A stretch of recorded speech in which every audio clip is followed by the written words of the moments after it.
Everybody's hopping on. Okay. I think we're ready here. Just making sure all the settings are good. Okay. All right, welcome. Okay, I have been driving all weekend. Oh my gosh. What is everybody doing for the holidays? I would love to know. I've been driving from Florida to, I'm in Pennsylvania now. Wednesday we're driving to New York. So what did we do this weekend? So I drove from Florida to Live Oak, and I stopped in and checked on two of our facilities and just like checked on them and just made sure they were okay. I was driving up and swung by the two facilities that we have in Live Oak. Let me see, let me share my screen and I'm going to show you our path. And let's see, Live Oak. While everybody's coming on, I'll show you my path. Okay, so yeah, so this is what we did. Okay, so now Pete, he's been like the last couple of weeks, he was up in Georgia, up in the Atlanta, Georgia area, like doing some work on some of our facilities up there. For everybody that's new, that doesn't know, we have 13 facilities through Florida and Georgia. So my husband Pete, he was up in the Atlanta area working on some of the facilities that we have up in this area. And so he left me for like 2 weeks in Florida, to take care of Lillian and to, do all, work and do all the things down here. So what I did is I drove Saturday from Tallahassee to Live Oak. Live Oak is right here. So we actually have, actually what I'll do is I'll just search Miss Lillian's self-storage. Yeah. So we have, you can see we've got two facilities here. So I drove over and checked on them. And like what I noticed was there was like a couple of units that just had some trash and stuff out. This is better, like if I turn this off. Let's see. Is that better? Yeah, that's better. Okay, good. There's a light like right behind me. So yeah, so what we did is drove to Live Oak, and then there was like on one of the Live Oak facilities, it's like really actually these facilities are hardly any work at all. But there was like one that had a little bit of trash that was like kind of left outside or whatever. You could tell they cleaned the unit out and then they just left a little bit of trash. So I picked that trash up and I put it into our owner's unit. And then we drove over to the other Live Oak. And there was also, it looked like somebody had moved out of one of the units and then like left like a whole bunch of boxes and stuff. And so I took all that trash and I put it into our trash unit. So typically at our facilities, what we do is we have one owner's unit, which is where we like, we leave the things like if we need like any yard stuff, like maybe a leaf blower or any tools or whatever is needed, extra locks or whatever's needed at that facility, right? So that's the owner's unit. And then we also have a trash unit. We try to get like two small ones, like 5x10s if we can. And then like, so if we ever find any trash, then we'll just put it into the trash unit. And then whoever's like the boots on the ground person, they'll come over and then they'll clean that trash unit out. They'll put it all there, and then like once it gets so full, then they can put it in the back of their truck or whatever, and take it to the dumpster or something. Okay, so that's basically it. But I went to both of those facilities, and there was like a whole bunch of trash left out, and so I just put it into like the trash units or whatever, and then I drove up to Valdosta, which is right here. And the same thing, there's like one unit that had like a little bit of trash kind of just left out. This is like typical, honestly. It's kind of it's frustrating, but like you shouldn't really get frustrated with something like this because it's just like part of owning storage facilities, right? People are always going to be leaving trash out, always. Like, so I just took that trash and just put it into the trash unit. And so that took a little bit of time. That was on Saturday. And then I drove from Valdosta up to Macon. And we actually just bought a storage facility in Macon. It's not under here, it's under Mission Self-Storage, because Mission Self-Storage is the fund that I have So I have a 506c fund. It's a Reg D fund, and I'm raising money for that. So if anybody wants to put any money in, we have a great facility that we're buying for $1.4 million. It'll be the third facility in the fund, and I'll be pitching that right after that. But you can see we have the Mission self-storage right here in Macon, and then we also have Mission self-storage up here in Blairsville. The goal for Saturday was to get to Blairsville because that's where Pete had been staying. He stays in this area, and then he like works this whole North Georgia area if he wants to go in and do some work or something. And so Mission self-storage, Macon is where we went because we just bought that facility and I had not seen the facility. So I drove like through that facility and drove around and took a look at it. And actually it's really not too bad, honestly. I picked this facility up. This is a great deal for the fund. I put it into the fund because it's a great deal. It's a 33% ROI. And that's without even financing it out. And I picked it up for 171. It was 171 units, and I picked it up for $375,000. Right now, it does need some work. It needs like $200,000 worth of work. Okay, and let's see if this is the one, or is this Hawkinsville Road? Yeah, this is it. Mission self-storage Macon. And let me see if I could drop down and take a look at it. We just claimed Google on this. So we just claimed it like this past week. So we haven't gotten any pictures or fixed it or anything yet, but we're working on it. So let me see if I can get in there and like drop this down. I'm sure. Does it take you down there? I don't know if I did it the right way. Let me go back and do it again. Okay, so Mission self-storage. And then see what else. Let me zoom in because I'm going to use Google Maps all day for the training and stuff because we're going to talk about cap rates as well. So you can zoom in. I don't have I'm not in my desk. I'm at my husband's sister's house in Pennsylvania. So everything's all screwed up right now. Okay, guys, just bear with me.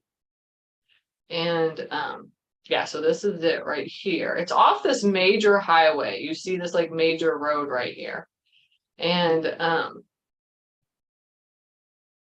let's see if I can get it like right front. I'm not sure. Let's see. Where are we? Is that us? Yeah, I think that's us up there, I bet. Almost got it. Or no, you know what? I bet you this is the one that's for sale. Yeah, this is the one that's for sale. Okay, so this one right here, this is like our competition, and this one is for sale. Actually, I never really looked at this one. Let's take a look at it. It's on Craigslist. Now, if you guys know me, y'all know that I don't buy anything off Craigslist. We go directly to the owners, but this is it. So Macon Storage. Look at this one. This is on sale for like $1.7 million on Craigslist right now. We can pull it up, maybe take a look at it too as well. Isn't that pretty cool? And so this is one of our competitions. There's like 4. Now Macon is if anybody knows anything about Macon, Georgia, Macon is it's like a rental city. All right, it's like a low income rental city. I mean, there's nothing wrong with this. Very industrial, a lot of stuff is like kind of run down, it's just kind of one of those things. So this type of facility is exactly kind of what I would imagine. Yeah, I saw this one pop up on Craigslist. I was like, "Ooh, it's for sale." I would never buy it for that much. Obviously, I would buy, I buy mismanaged facilities that are, that need work is what I buy. I guess that's an income producing property. I mean, if that one can go for 1.7 million, then ours can definitely go for higher. And let me see if I can get it. Maybe it's not letting me do it. Hang on. It's kind of like, let's see, let's go back to Mission. Let's zoom in a little bit more and see if I could drop down because I want to show y'all what it looks like. It's actually really not bad. Like my husband Pete, he was like, "Oh, this one's bad." And I was like, "Really?" He's like, "Yeah, it's bad." I was like, "It's okay." So we got it. So I just put like a really low offer in, but this is it right here. So this is kind of what it looks like. And from the outskirts, let's see. Yeah, so this is it. Oh, this one's it right here. Yeah, you see how it's kind of like there's a long building right here. And then there's another building right here, and then there's this building, and then there's this building right here. And then actually it's on 6 acres. So there's like a lot of land, but it's just fenced in. It's got a nice gate. It's got this little road right here that kind of comes in, it comes out. So you could come in and then you turn in. And there's like a nice like code, security code and stuff. And so it's like all fenced in. So that's kind of what it looks like. So now, and let me see here. So let me take a look at this. Yeah, so this is it. So this is it, yeah. So it's painted this like gray and blue color, which does not look good at all, honestly.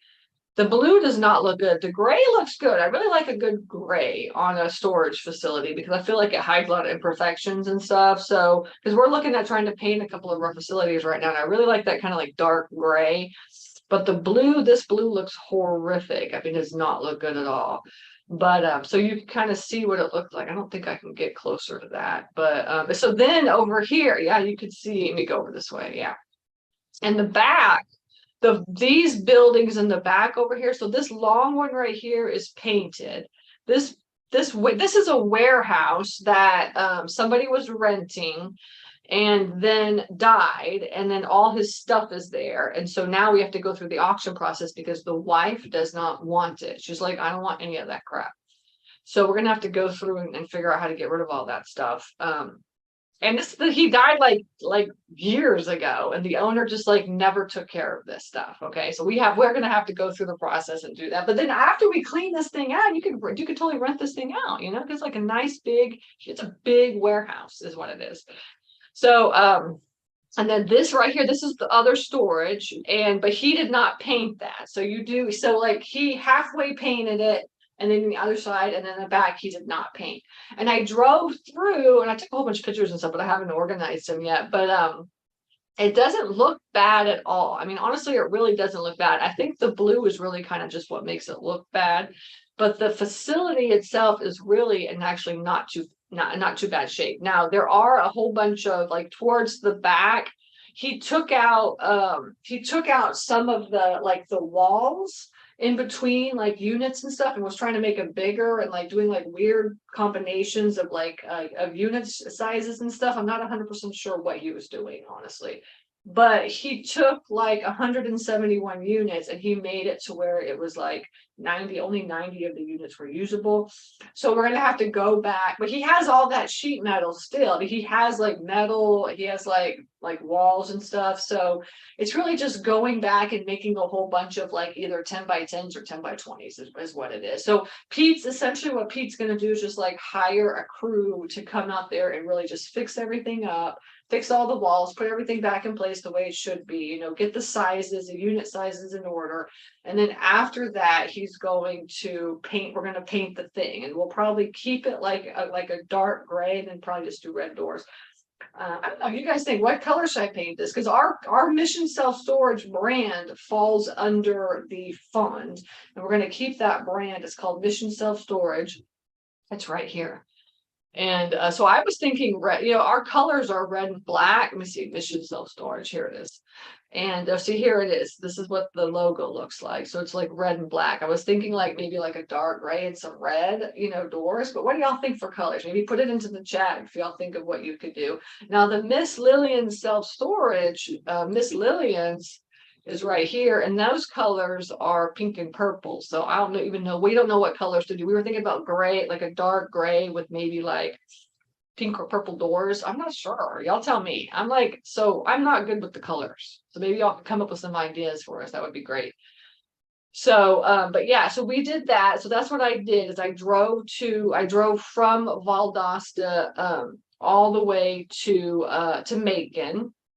And then from there, I got there like right when it was starting to get a little bit dark outside, so like 5 o'clock. And so then from there I drove up to Blairsville, which is up here, and that's where the other Mission Self-Storage is, and that's where we stayed. We stayed overnight in that area. And so up in this area, let me see, Blairsville. It's right here. Yeah, so you can see it. Let me zoom out. That's what this one looks like right here. This is the facility right here that we bought. I should do this. So that's this one here. Okay. And it's actually included, all this is all included as well too. And I've been over this, deal quite a few times, but really good deal, really great deal. So that's where we ended up on Saturday. Okay. And then so now we have a facility in Clarksville under contract. So we're actually moving on out into Tennessee for this deal, and it's a fund. It's a 506B fund, so it's open to accredited and non-accredited investors, but it's only open to like my market, to my VIP list. But so this one, I'm actually the GP on for the fund, and so I told Pete, I was like, we have to drive over and take a look at this facility. And so that's what we did. And and we're trying to get to like New York is what it is. So obviously going that way is like totally opposite direction than going up, or that's where you see our Pete, that's where we are right now. And so going over to that way was like 5 hours out of the way, essentially, to go look at this facility. But we drove over and took a look at it, and Pete, so we could see what it looks like, because we have it under contract. We're going to buy it right in the money right now. And so Clarksville, sorry, it's called Cherry Station Storage is what it's called. So it's right here. So this one is what it looks like. And yeah, so this is the facility. It's 354 units, but that includes like 65 or 70 parking spaces. So it's like 250 doors, and then like 75 parking spaces, essentially, is kind of what it is. And so we drove over and took a look at this one, and we spent like maybe a couple hours there, and we did a walkthrough. And I'm gonna we'll post out some walkthroughs. But Pete, basically what he does is he takes his he has like a walkthrough kind of sheet that he uses, and then he takes it and he walks through, and he basically just makes notes on every single one of the facilities and the doors. He checked all the doors. This one is indoor storage that is not climate controlled. All right, but it's indoor storage. So we walked all in through here, and then walked around. We walk around the buildings and look at everything to see if the buildings are okay, if there's any work that needs to get done. And then he just, he makes a note of all the different buildings, and then what the sizes of each of the units are for each of the buildings. And then if like there's any latches that are broken, or if there's like, double locks or anything like this out of the ordinary, then he'll just, and if any of them are open, he'll open the doors as well too and check the doors. But so he makes like a walkthrough list is what he does. And then like this is all parking and stuff, and it's not really honestly utilized to the best that it could be. So we're hoping that we can rearrange it, maybe get a little bit more better parking in there. We bought a facility. Our very first facility that we have is in Fayetteville, Georgia, and we also had a lot of parking in that one. And it took us a while to reconfigure everything, but we went from like, I think 40 parking spaces to like 75 parking spaces after we kind of reconfigured everything. So we're hoping that we'll be able to do that one as well too. Okay, so that's what we did. We drove. So on Sunday we drove to this. We got up super early, 6 o'clock in the morning. We got there about 10 or so, and we did the walkthrough. We left about noon. We had some lunch, and then we started heading to Pennsylvania. And it's like a 13-hour drive to get to Pennsylvania, which is where Pete's sister lives. So we did not make it, and then we had to sleep. We stayed the night in Lexington. And then we got up early this morning and drove the rest of the way to here. So like essentially for the last 3 days, I've done nothing except for just driving. It's just like exhausting. If anybody knows anything about driving, it's like so much work to drive, even though like you're just sitting there, right? We're switching every couple hours, we're switching and driving. So, but we made it. So we're going to be here until tomorrow. And then on Wednesday, we'll go to New York. So while I went through that story, I kind of showed you our storage facilities, okay, and where they're at. So obviously Miss Lillian's and self-storage, and then also Mission self-storage, because typically we buy in Georgia, Florida, and this will be the first facility right here that we're buying in Clarksville. Okay, now So last week, if you guys were here and listened, last week we talked about all of the different markets that are out there for storage. Okay. We talked, did any of you remember any of them? I don't know. What are the three major like markets? Do you remember? Can you put them into the chat? The three types of markets. And Anna says a bell would be cool for the logo, red, black, and gray. Yeah. So yeah, what are the three markets? Can you remember from last week? Was anybody here last week? Which three types of markets are there in commercial real estate? I mean, actually in really any real estate market, but what are the three? Got a couple questions. Okay. So you have the primary market. Remember the primary market, the secondary market, and the tertiary markets. Remember this? Yes. Good. Primary, secondary, tertiary. Thank you, Steve, for amusing me. I appreciate that. Primary, secondary, and tertiary are the three markets within the commercial industry. Okay. Now, you also have in between each of those markets, you have the sub-market, right? The sub-market. So you have primary market, and then you have sub-primary, right? And then you have secondary market, and then sub-secondary, and then you have tertiary market and sub-tertiary markets. And sometimes in the commercial world, they may call it, like a class A market or a class B market or a class C or D market or something like this. Okay. So the facilities itself, the buildings themselves also they have kind of a class system, right? So for instance, if you went on to Yardi and started looking up commercial property or storage facilities on Yardi, then you would see a lot of class A, B, C, D markets is what you would see, right? Which is really just primary, secondary, tertiary markets. Okay. And I just call them, primary, secondary, and tertiary. Now let's just go off of this Clarksville, Tennessee. Okay. This is where the one that we're buying. Okay. So now obviously when you look at Tennessee, all right, you can see all the major cities in Tennessee, right? You have Nashville, you have Chattanooga, Knoxville, and then you have Memphis. And then you have some of these like Jackson and let's see here. Let's see if we can find. And then we have Clarksville. As you zoom into Google, you'll start noticing all the different primary and then maybe sub-primary. And then maybe secondary markets. Let's see, I'm going to get rid of this and see if, Clarksville comes up, okay? If I zoom out, does Clarksville come up? Yeah. I kind of like to look at it this way too, right? So if you're out, if you're looking on Google Maps and you zoom all the way out, right? Then you can you'll see Nashville is obviously we know Nashville's a primary market, but Knoxville, Chattanooga, and then Memphis, right? I would also consider to be primary markets. Okay. And then, so when you start zooming into Google, I'm looking. So now you see, let's see if I zoom out. Nashville still pops up. So you already know that one definitely is a primary. And then if you zoom in one time, right, you can see that Knoxville, Chattanooga, and Memphis come up. And then Pigeon Forge comes up. Pigeon Forge is a touristy area, so maybe it comes up that way, but I would consider this to be also a primary market.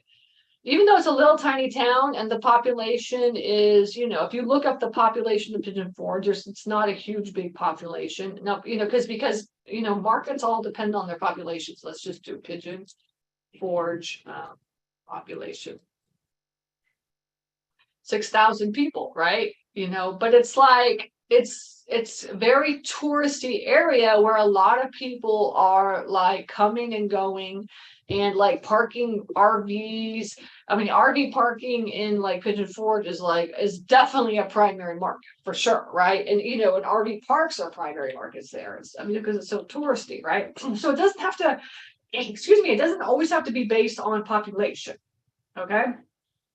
What it has to be based on is population plus maybe movement, right? In the area.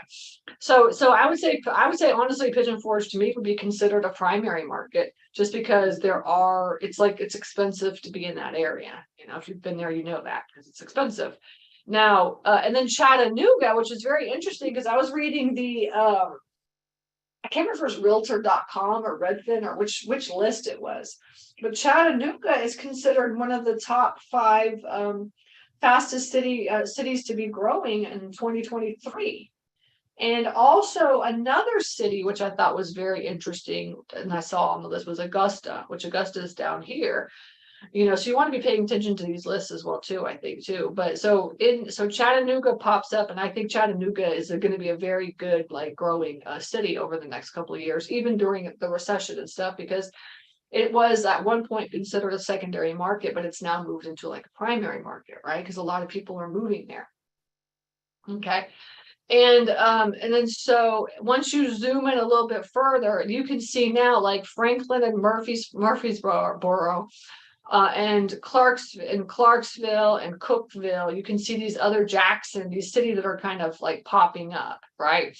So when you look at Nashville, you look at Franklin and Murfreesboro are popping up. And obviously, if you've been to Nashville, you know that Murfreesboro and Franklin are suburbs of Nashville.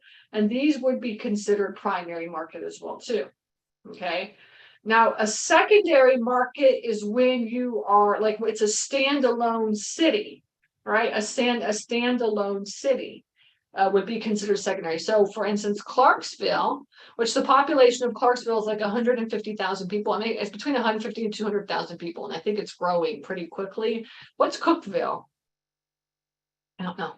I've never heard Cookeville before, actually, on it. So, Cookeville, population 35, okay, 35,000. So to me, a primary market is over 100, 100,000, maybe 150,000 people, 100 and up, or maybe, I would say 150,000 people and up. If it's a standalone city, right? And if it's less than 150,000 people, but it's more than 25,000 people, it would be a secondary market. Okay. And so Cookeville would be the perfect example of a secondary market, right? Perfect example, 35,000 people in the middle of your state. What's Jackson? Jackson is, let's do Jackson, Tennessee. Tennessee population 68,000 people. Okay. Now it's maybe 2020 or whatever, but that doesn't matter. You already know kind of what the population is. So 68,000 here. And then you have Cookeville is 35,000. And these are to me, those when I'm looking at Tennessee and where I want to be in buying storage facilities, Cookeville, Jackson, and Clarksville would be the cities that I'm looking at. Okay, to start, because I only look in secondary and tertiary markets, right? I do not look primary. I do not look at any suburbs within the primary market. Now, when I first started, 5-6 years ago, I could be in sub-primary market, right? Because nobody was I'm telling you, in 2016, 2017, nobody wanted to invest in self-storage. People were you're getting into self-storage, why? And only in the course of the last couple of years have people really wanted to invest in self-storage. But now everybody wants to invest in self-storage. So there's a lot of hands in the pot. There's a lot of competition. There's definitely enough to go around, right? But it takes time and energy to find these deals. So we focus on secondary, sub-secondary, tertiary, and sub-tertiary markets. Okay, so me looking at Tennessee, I would be looking in Cookeville and Jackson, right? Or maybe, I don't know, in Johnson City and Kingsport. This looks like a really good area because this is kind of right next to each other, right? So let's do Johnson City. And I'm always looking at population, always. So 71,000 people in Johnson City. What was the other one called? I forgot. Kingsport. Kingsport is 55,000. So just in this little area right here, you have 125,000 people. Clarksville, you have 150,000. Cookeville is 35,000. Jackson is 60 or 70,000, right? So now just by looking at this state, I have a very, very good idea of where the primary markets are and the secondary markets are. Because Chattanooga, what's the population of Chattanooga? Chattanooga population. See, like Google already knows what I'm going to ask at 182,000 people. And then also Knoxville is 192,000, right? So these are really, I would say 150,000 or more is really getting into like primary market. Definitely 200,000 or more is a primary market. Knoxville, I would think is a little bit is a little bit too big. But maybe as you zoom in, right, as you start really zooming in, you can start looking now at because the reason I like Clarksville is because like Clarksville is like just all by itself. It's next to Fort Campbell, and being next to a military base is actually a very good, I think a very good location as well too, just to keep that in mind. Like in Georgia, you have like Columbus that has the military bases and stuff. So you may want to even consider that when you're trying to figure out what markets to look at, because they're coming and going and they need a lot of storage. But so this area, what's Fort Campbell? I want to see what Fort Campbell is. Fort Campbell population 12,000. See, right? So even adding those two up together, it's like 150, like 175,000 people for those two. This one, I think Knoxville is getting a little bit too popular. It's growing, and then it's reaching down into Oak Ridge, and it's reaching down into Lenoir City and Maryville, and even into Pigeon Forge and Gatlinburg. This whole area, honestly, it's a very expensive area. It's getting to be very expensive if anybody knows that area. And so I would call Oak Ridge, Lenoir City, Maryville, Pigeon Forge, Gatlinburg, I would call those like sub-primary markets. Sub-primary markets. I would say Knoxville is a primary market. And then these sub-primary markets would be like these suburbs around this major area right here. Because I mean, it's pretty populated in this area. Okay. And then also, so I'm looking for areas that are just like standalone cities, like Clarksville, Fort Campbell area, and then this Jackson area. And then I would start really looking at the population and, and start looking at to see where is that 75,000 or less, 75,000 or less would be a good a good area to be focusing in. Number one. And I told you, remember to also think about how much money you are going to be spending on your facility. Because now remember, Clarksville, I'm buying a facility that's 350 units for $2.8 million. Okay, that's 150, 100, $200,000, $200,000 population right here. And so the facility for 350 units is $2.8 million. Okay, now it's worth like $5.3 million, right? But it's just a more expensive facility. So like if you're not there yet, then essentially that you cannot afford a facility in a population of where there's 150,000 people. So you have to start working your way down to try to figure out what population area you can afford. Okay. And a town of, if you have a town of like this one has 70,000 people in it. I mean, there's really like inside these little towns, like in Jackson. Let's go over to Jackson here. Okay, and there's 70,000 people here. I mean, that's kind of a big town, honestly. I mean, and so when you search storage in this area, like storage, Jackson, Tennessee,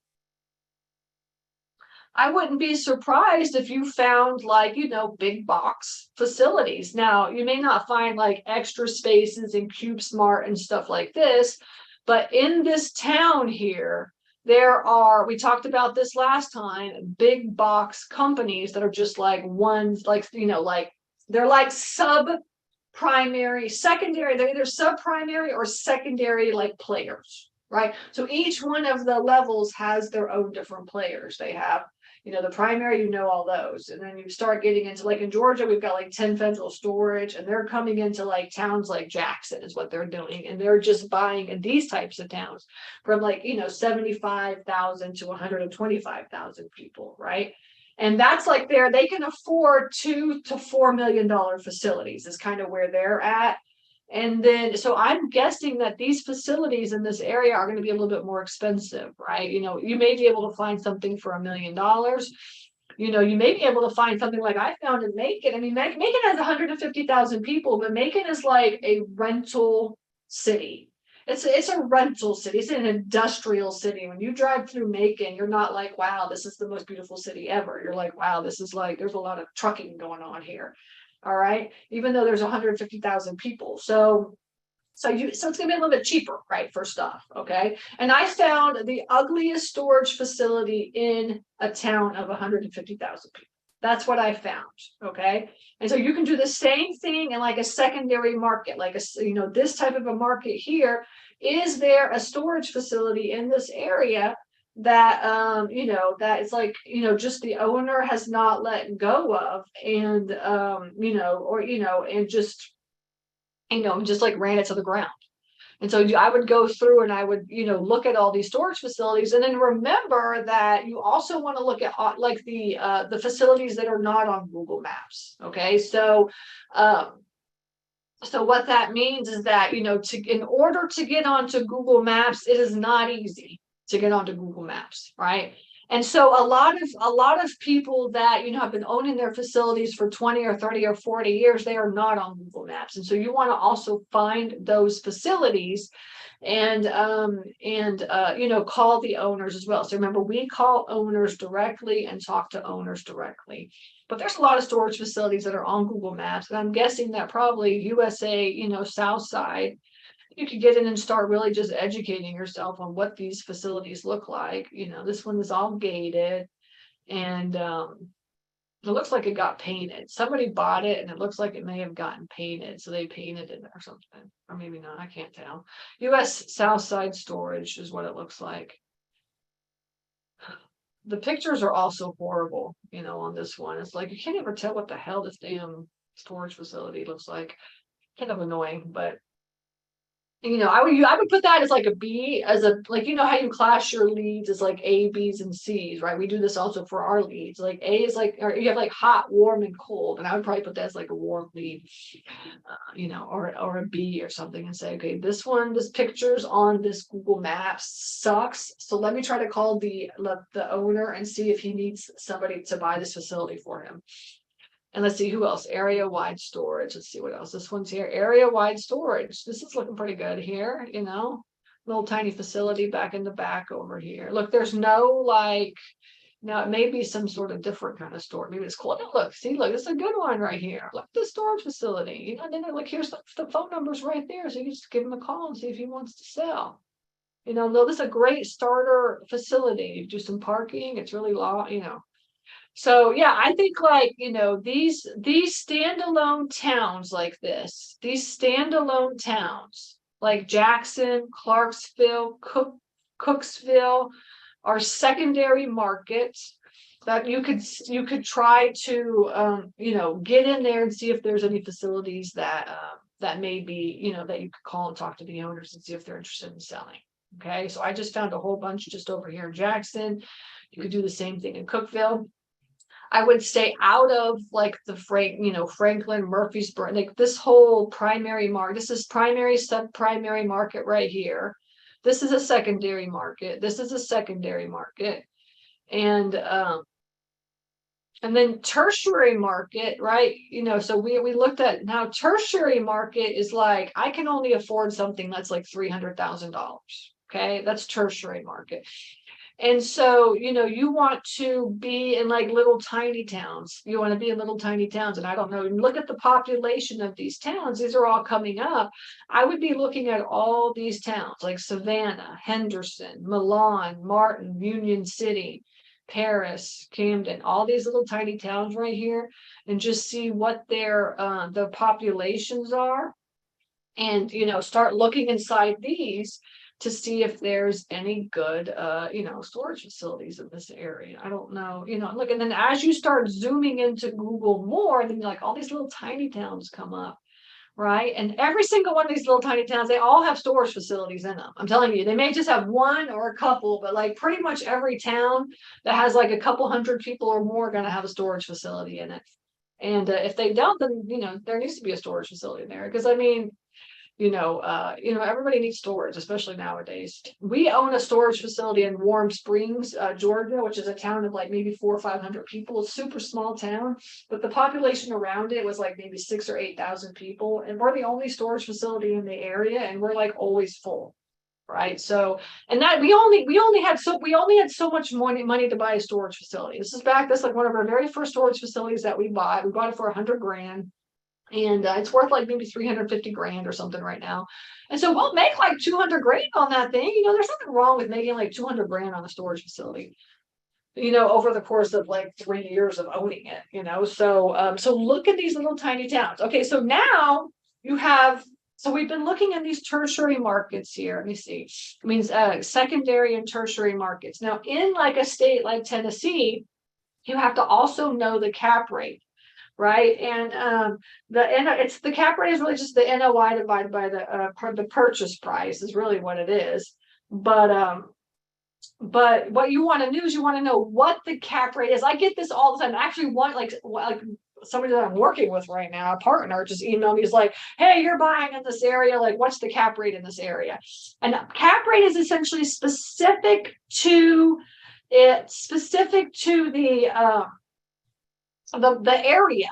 All right. So you can't say like, oh, it's just a 6 cap or a 5 cap or whatever. And honestly, cap rate, I mean, to use cap rate as like a number to purchase something is kind of biased, honestly, because really, you're going to pay what you feel comfortable in the deal, not, but you shouldn't really base it solely on just cap rate. Okay. Some people are bigger risk takers than others, so they're okay with paying, a different cap rate than others. Okay.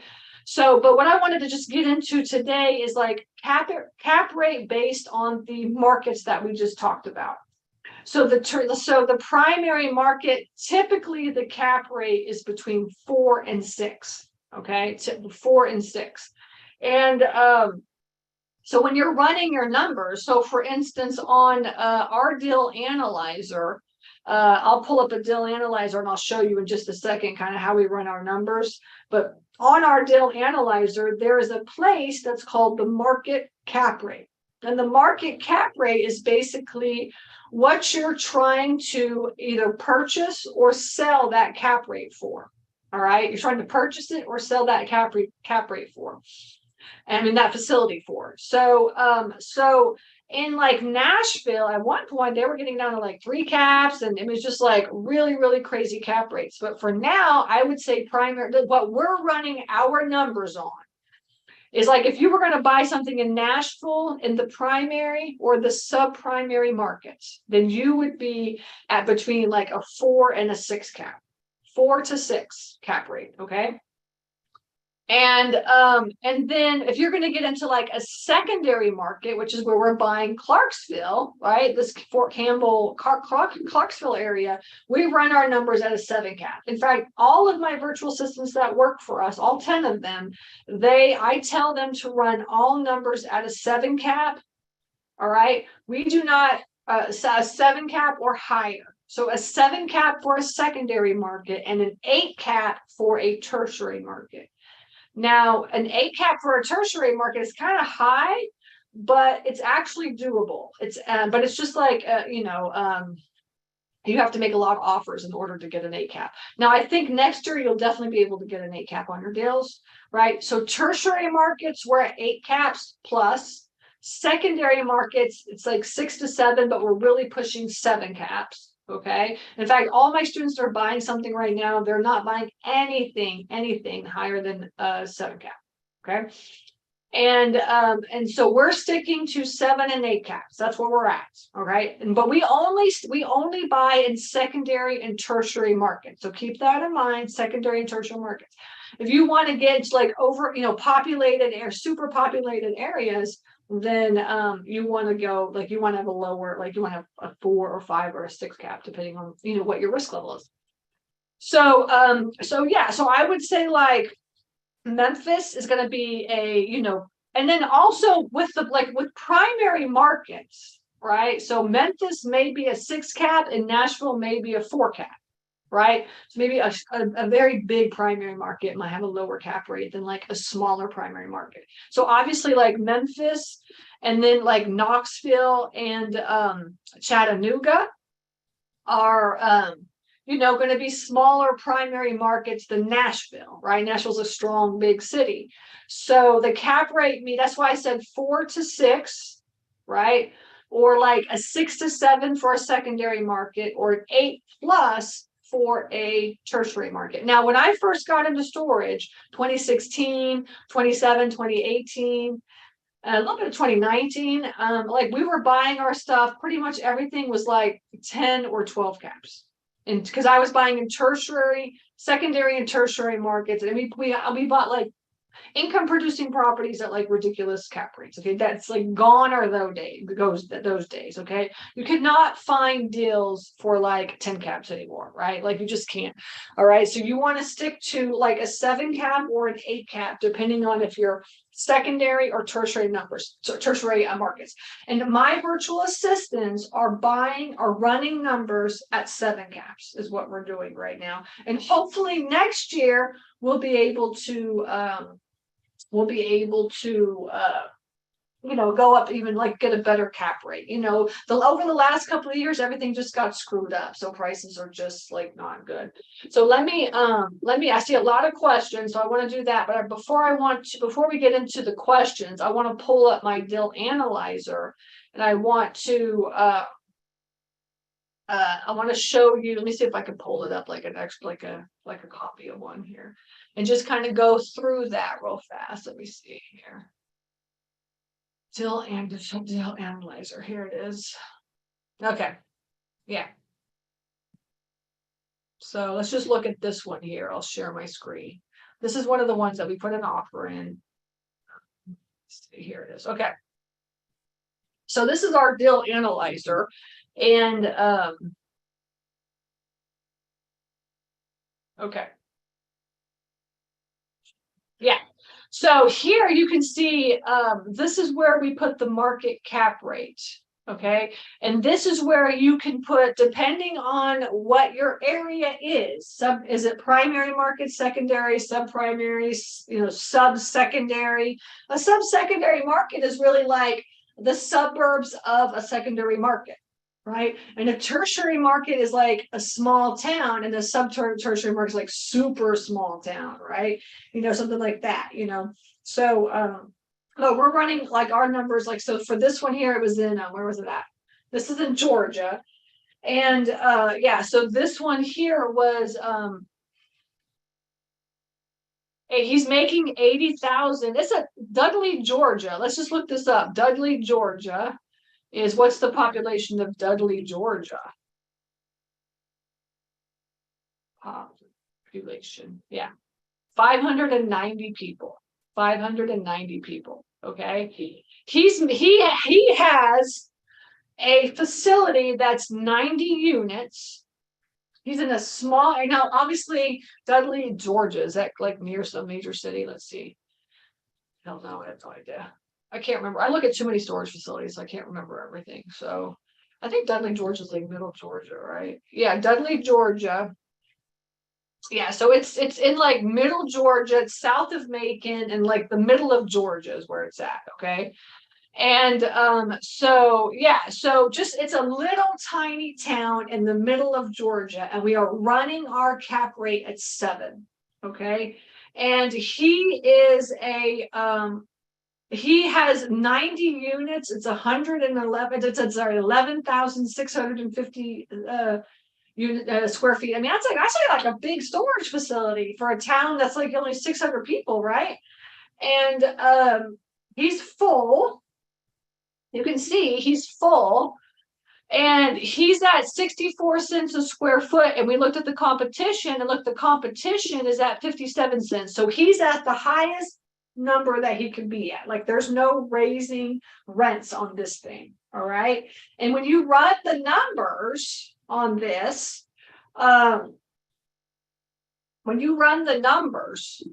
like, so when we put you can see it's valued at $777,000. So just think about that. This is a little tiny town of almost 100 units, and the value of this property is 777,000. Okay. And we put the offer in, we ran it at a 7 cap, and look, even at a, we try to get a 10% plus cash on cash return. So we keep our numbers at 10% for cash on cash. And because we want to make like 10% on our money, at least minimum, right? So the number at 530,000, it only came out to 8.36 cash on cash. And let me see. So if we did 500, I can change this. Yeah, I can. Oh, I have my numbers on. That's what it is. That's 5 million. It's one too many zeros. Okay. So yeah, so that's still at like a 9% cash on cash return. So 450,000 is the offer that we came up with. I'm not thinking straight, putting way too many zeros in today. Okay, so $450,000 is what we came up with. And then we put in an offer, an owner financing offer. So for my deal analyzer, what we do is we'll always put a cash offer in. The cash offer is the same as what we could get for bank finance. Okay, so that's why you see the numbers all change. But then we'll come into like the owner financing offer, and we'll offer more money, because if we don't have to get bank financing, then we're willing to pay more, right? So let's say we did 525 on this one. Yeah. And then we just did 3 offers. We do 3 offers of 525. And we run our numbers, as you can see here on the deal analyzer. So we're using 450,000, 30% down. We could probably do 25% down. 7.5% interest is probably going to be 8% interest now, right? As we close. What interest rate do you think we're going to get on this, right? That's the question of the day. I mean, if we close in 90 to 120 days, he's going to, the rates are going to raise another at least 0.25, 25 basis points in February and March. So we're basically, I'm telling everybody to run their numbers at like 8% right now. It could be anywhere from 7 to 8%, especially for your first deal. You know what I'm saying? Like, it's going to be expensive. So you want to make sure you run your numbers at what the interest rate is going to be when you close. But as you can see, like, I think a good offer for this deal would be $450,000, right? And then a $525,000 offer for owner financing. All right. And so in the deal analyzer, and the deal analyzer, that's kind of how we look at it. But what I really want to know is, like, if I buy this at a 7 cap, what is the valuation going to be when I want to sell the property? Right? This valuation is like, what could it be worth once I increase the rates, once I hold on to the property in like 3 to 5 years, what could I possibly sell this property for? And that's going to be $800,000. So then you have to ask yourself, which cap rate are you going to be able to do? Now, is it going to be an 8 cap? Right? That number is going to come down if it's an 8 cap. Right? So if we continue to go down in our cap rate over the course of the next couple of years, it actually go up, like, as an up or down, I don't know what it is.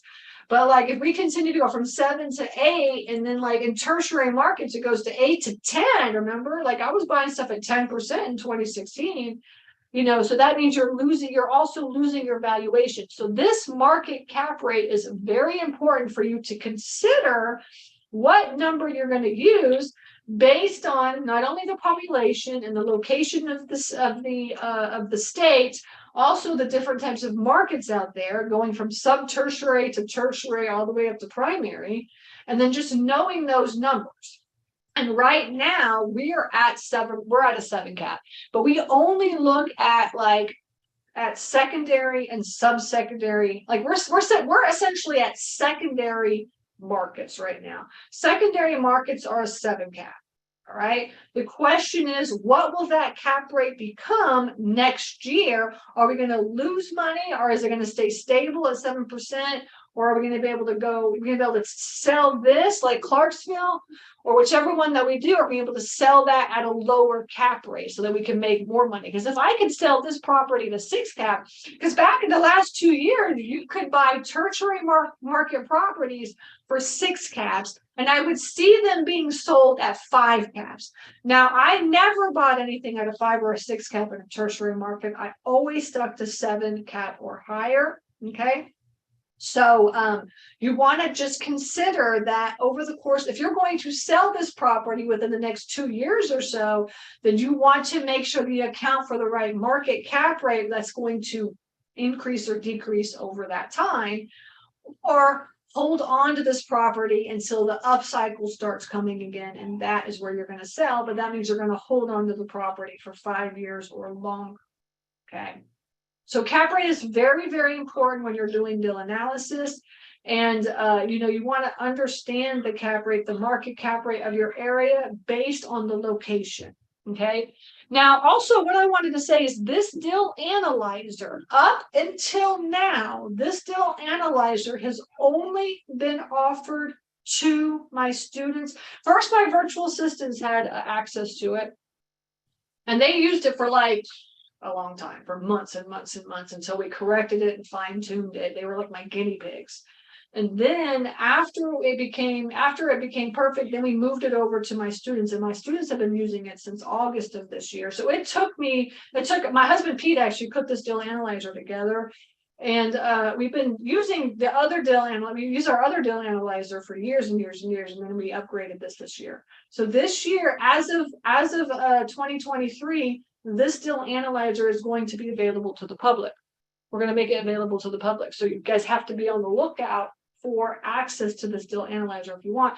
And then you will get the deal analyzer. We're going to sell it to anybody that wants access to it. And then you'll also get a couple of training videos on how to fill it out and stuff like that. So just be aware that you'll be getting access to that if you want to purchase it in 2023. We're working on making sure everything's set for that. Now, yeah, so that's the cap rate, that's the markets, and it'll be interesting to see what happens over the course of the next year. Where does the cap rate go? Because I didn't buy anything in last year. We bought 4 facilities, and then the year before that we didn't buy anything because prices were just way too high, and I only buy stuff at a 7 cap or an 8 cap or 9 cap or 10 caps and stuff like that. So we didn't buy anything, so you just got to stick to your guns, be strong. And then also another thing I wanted to point out before we end the training session is that I had talked to a couple of bankers, and they said that over the course of the last couple of years, they lent money to investors on storage. And the storage facilities are now considered high risk, because when they ran their numbers, they were running their numbers at like 6 caps and 5 caps and stuff. And now obviously the cap rate's not going to be there. And then also, like, they ran their numbers so that if they were full, then they'd be able to pay their mortgage. And a lot of times now, if you're running your numbers at like, you have to be full and you're a 6 cap, and that market is really a tertiary market and should be a 7 or an 8 cap, then you are going to put yourself into jeopardy of not being able to afford that mortgage and all the other expenses that come with that deal. All right. So do not push your numbers. All right. Be extra conservative over the course of the next couple of years, because if a bank is being conservative, that means that you should also be conservative, right? And so that's my advice to you over the next couple of years. Now, what does that mean, be conservative? That means that you are going to have to put more offers out than you could ever imagine in order to find that one deal that fits the numbers that are going to fit into your parameter. So that means it's going to take extra time, extra effort, extra offers, extra everything in order to find really, really good deals. Okay. So, I have it set up internally in my company, like we're a lean, mean self-storage offering machine. And that's why we find so many deals. So you are going to have to become this way as well too, because there's a lot of hands in the pot. Everybody wants to get into storage. Everybody's trying to find deals right now. And so you want to make sure that you put a lot of offers in, but you stick to your guns on your market cap rate, on your risk level, on your price that you want to pay. And you can't just put one offer in and hope you get it, because the truth is we put 5 to 10 offers in a week. And we only get like maybe one deal under contract a month. That's it. So we're putting in like 50 offers, at least 50 offers a month, and we get one contract under contract. Okay. That's kind of the numbers. That's the numbers. For every 50 offers, you're going to get one under contract. That's the numbers that we're seeing. So just think about over the next couple of over months as you start preparing for 2023. It's not going to be easy, but there's going to be really, really good deals coming up. If you can just, like I said, I bought 171 units on 6 acres for $375,000. And that facility is worth $2.3 million as is. Okay. Okay. All right. Let's see. I'm going to hop on to my fund pitch right now, and I see a whole bunch of questions. Let me see if I can answer a couple of my friends. Yeah, so we do not, this is a live training session, so we do not have replays on this at all. I just teach every Monday for free. And so you can just hop on, listen in every Monday. And then also, I have my pitch right after this. So if you want to be a passive investor, then I highly recommend that you come listen to my pitch. It's the Self-Storage Fund of America. And I gotta jump off and do that. All right. I take care. Have a happy Thanksgiving. Happy Christmas. Have a happy Christmas. And also, the next webinars are the next 2 Mondays. I'm taking a break. All right, taking a break. And so we will see you January 9th for the Monday nights, because next Monday is like the day after Christmas, and I'm going to just be chilling, drinking my eggnog. And then after that, the next Monday after that, I'll be driving back from New York. And so like to have that is just going to be like, it's not going to work out. So I'm taking a break, and I will see you guys January 9th. And then finally, one last thing, the doors to my coaching program open on January 8th. And I only open them for 2 weeks, and I only take 20 students. So you want to make sure that you get on the wait list, and you can go to storagenerds.com for that. And then you can talk to me about the coaching program if that's something that you're interested in. Okay. All right. So Merry Christmas, Happy New Year, and I will see you guys in the next year. All right. Take care.